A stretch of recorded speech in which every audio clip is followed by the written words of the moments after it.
Bienvenidos a su programa En Vigilia con el Dr. Julio Fabián, llevando el acontecer de nuestro mundo cristiano. Así que muchas gracias le damos a Dios por esta oportunidad, y hoy me visita en nuestros estudios a mi esposa, Pastora Lisbeth de Fabián. Gracias por el tiempo que me das, y sé que estás trabajando también con tu programa Mujeres de Impacto. Y hoy quisiera que me ayudaras a platicar sobre este tema que habla segunda de Timoteo, capítulo 3, versículo del 1 al 9, y habla del carácter de los hombres en los postreros días. Creo que tú, en tu experiencia pastoral, posiblemente te has encontrado con un tipo de carácter de hombre, de esta manera como lo describe Pablo, se lo describe a Timoteo. Y cuando la palabra de Dios menciona al hombre, menciona también tanto al sexo femenino como al sexo masculino. Y dice así la palabra: también debes saber esto, que en los postreros días vendrán tiempos peligrosos, porque habrá hombres amadores de sí mismos, ávaros, vanagloriosos, soberbios, blasfemos, desobedientes a los padres, ingratos, impíos, sin afecto natural, implacables, calumniadores, intemperantes, crueles, aborrecedores de lo bueno, traidores, impetuosos, infatuos, amadores de los deleites más que de Dios, que tendrán apariencia de piedad, pero negarán la eficacia de ella. A estos evita, porque estos son los que se meten en la casa y llevan cautiva a las mujercillas cargadas de pecados, arrastrándolas por diversas concupiscencias. Estos siempre están aprendiendo y nunca den llegar al conocimiento de la verdad. Wow, qué tremendo es esto. Qué tremendo, porque describe a un hombre inconverso, pero también describe al hombre cristiano. Bueno, yo propiamente diría que es al hombre cristiano. Pablo le está hablando a Timoteo, le está diciendo que tenga cuidado, o sea, que tenga cuidado con lo que está en la iglesia. Y aquí dice, irrespetuosos de sus padres, le está hablando a los jóvenes también, porque eso es lo que se está viendo ahorita, tanto al joven como al mayor. En la iglesia se está viendo todo esto. Estamos viviendo tiempos bien difíciles, el siglo XXI. Estamos viendo lo que nunca jamás pudimos haber visto en la historia. Lo espiritual no es fácil. Todos pensarán que el llamado pastoral es fácil, y no es fácil. Pablo le hablaba a Timoteo porque ya Timoteo estaba sirviendo, ya era un discípulo de Dios, ya era un líder en potencia. Entonces le decía que tuviera cuidado. Tenemos que aprender como llamados a ministrar en el altar, que necesitamos ese espíritu ese don de discernimiento. Si no lo tenemos que pedírselo al Espíritu Santo, porque de esa forma vamos a poder discernir los espíritus. Dice que todos esto está existiendo en este tiempo. Nosotros, especialmente como pastores, lo estamos viviendo. Estamos viendo que se meten a la iglesia, te dan una apariencia de piedad, pero en sí están mintiendo, son vanagloriosos, porque quieren un puesto en la iglesia, porque dice que tienen un llamado, obviamente, quieren un puesto, pero no quieren pagar el precio. Bueno, entonces nosotros como iglesia, ¿cómo nosotros manejaríamos esa situación de que viene alguna oveja que se ha graduado de un instituto bíblico y que quiere tomar un liderazgo dentro de la iglesia? Ellos tienen que pasar un proceso, me imagino. Definitivamente, primeramente pedirle la guianza al Espíritu Santo. En cuanto nomás viene alguien que nos presenta todo eso, nos presenta pruebas de que tiene instituto bíblico y que tiene su llamado pastoral. Tenemos que saber el por qué dejó la iglesia anterior, por qué está viniendo a esta iglesia, y luego orar y pedirle la dirección al Señor, y que el Señor nos muestre el corazón de ese hombre. Ahora hay mucha gente que se está infiltrando, no solo que vienen con el deseo de servir en el liderazgo, porque ya aquella persona con este carácter de de hombre impiadoso, de hombre rebelde, como lo escribe Pablo a Timoteo. Vienen con una apariencia de piedad, de que te quiero colaborar en la iglesia, de que yo ya terminé un instituto bíblico, ahora déjame ser el predicador, tú como pastor descansa en mí, no te preocupes, o permíteme que cante en alabanza, yo voy a dar profecía porque ese don que Dios me ha dado en la profecía, y empiezan de alguna manera a quererse infiltrar en la iglesia.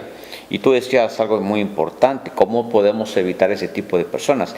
Pidiéndole ese don de discernimiento al Señor.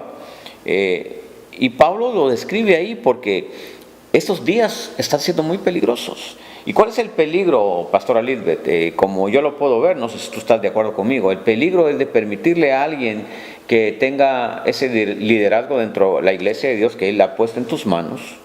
Como pastores nos ha puesto nuestro pastor de pastores, que es Cristo, nos pone la iglesia en nuestras manos, pero que nosotros permitamos que venga otra gente a querer manipularnos. Pero definitivamente lo que tenemos, un consejo pues que nosotros tendremos que dar y lo aplicamos, es que tenemos que primero, tenemos que observar a la persona, tenemos que, aunque nos venga con muchos títulos, bueno, permítame, se tiene que sentar, tenemos que observarlo por 3 a 6 meses y pedirle la dirección al Espíritu Santo. El Espíritu Santo inmediatamente nos va a decir si esta persona es capacitada o no.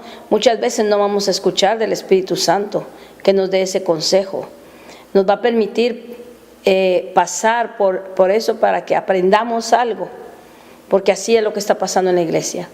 A veces Dios permite que estos vengan a nuestra iglesia, se metan y no nos hace ver. Por más que queremos verle por dónde está, no vamos a poder, porque el Señor lo que permite es que podamos pasar para ese proceso y que muchas veces hasta va a dividir la iglesia, se va a robar las ovejas, se va a robar a las mujeres. ¿Para qué? Para probar nuestra fe y para poder entender de que este es el tiempo en que Dios prueba tanto al pastor como a la oveja. Va a permitir que este falso profeta, que este falso maestro, que este falso predicador llegue a la iglesia, se robe, se lleve. Primero va a probar el corazón de la oveja. Dios va a permitir que se les dé profecía y les va a probar el corazón y les va a decir, luego les viene a encantar el oído y se lo lleva. Y Dios probando al pueblo, y entonces ahí es donde Dios se da cuenta que este pueblo no está capaz ni apto y deja que se vayan.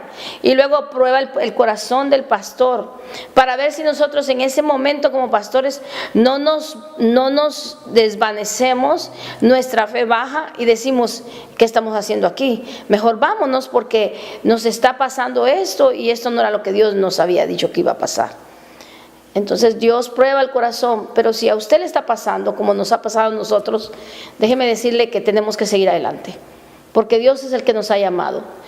Dios ya probó nuestro corazón y aunque no tengamos nada, y aunque hayamos visto que todo se haya ido, aunque hayamos visto que la iglesia se quedó vacía, nosotros seguimos adelante y seguimos creyendo que Dios nos trajo y que Él nos prometió y que de una u otra forma Él va a hacer que la obra siga creciendo. Es que he entendido que conmigo como pastor o sin mí como pastor, la iglesia de Cristo tiene que continuar. Definitivamente. Y muchos vienen en el desánimo: se me fue la oveja querida, se me fueron varios de la iglesia, o vino el usurpador y se llevó a la mitad de la iglesia.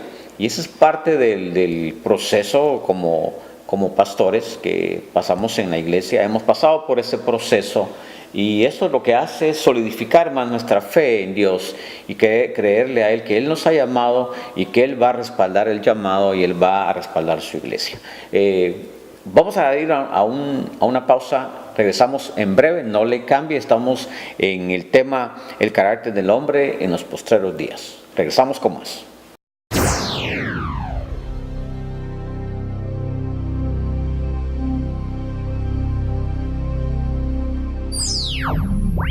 Bien, regresamos nuevamente a su programa En Vigilia con el Dr. Julio Fabián, y pues agradecerle estas hermosas palabras que tú nos has dejado, Pastora Lisbeth, sobre el carácter del hombre en los postreros tiempos, ¿no? Tiempos peligrosos. Sí, así es. Y ¿Algún consejo que tú le quieras dar tú a algún pastor en esta hora? Bueno, yo nada más quiero decirle al pastor que este es el tiempo en que Dios está probando nuestros corazones y Él está separando el remanente que sí va a permanecer y el que no. El que ha creído y el que sigue creyendo, aún no viendo las cosas. Quiero decirle de que su convicción, como dice la palabra, tiene que estar bien fuerte para que aunque no vea, crea. Ese es el tiempo donde la mega fe tiene que estar. No es la fe pequeña, la fe que abarca todo. Y seguir adelante, ayunar, orar. No es tiempo de dormir, es tiempo de estar en vigilia, es tiempo de levantar clamor, es tiempo de declarar que Dios tiene la promesa que nos ha dado, Dios nos la va a cumplir. Ese es su tiempo. Así que yo le digo a ese pastor, mujer también, que se levante en oración, en clamor, en guerra, todo lo que tengamos que hacer para Dios. Ese es el tiempo en que Dios está probando nuestra fe, nuestro corazón, y tenemos que seguir adelante, no decaer, porque si usted ama a Dios, usted va a amar la obra que Dios le ha dado, y aunque se quede con 1 o 2 ovejas, usted siga para adelante, que Dios es el que tiene la última palabra. Gracias, pastora, por tus palabras y un gusto tenerte acá en el programa En Vigilia con el doctor Julio Fabián.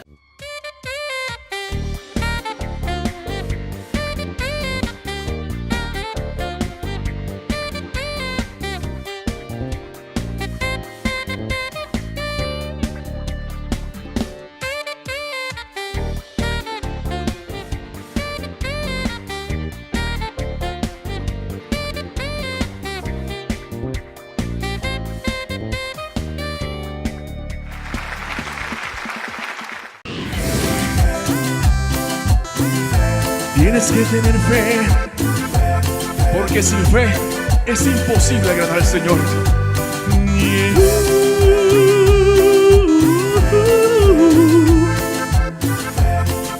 Escucha, hermano, lo que te dice el Señor.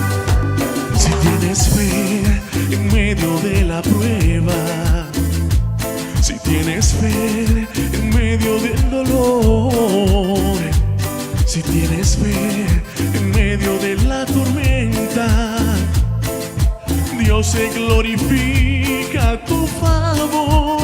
Si tienes fe como un grano de mostaza, si tienes fe, ese árbol crecerá.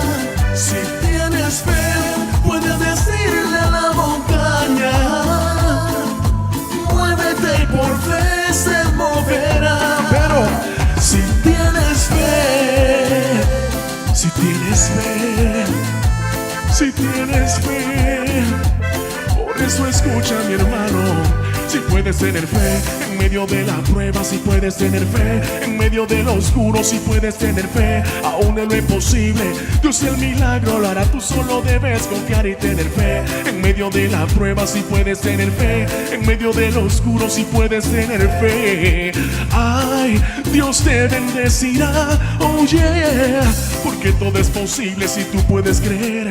Todo es posible si el obstáculo no ves, sino que pones tu mirada en el Dios de los cielos y Él por ti lo va a mover. Hermano, ya no tengas dudas de que tu milagro viene, pero desde las alturas. Tú solo tienes que creer y tener fe.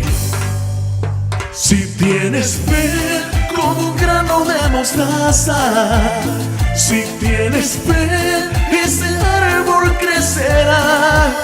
Si tienes fe, puedes decirle a la montaña, díselo con fe, muévete, y por fe se moverá.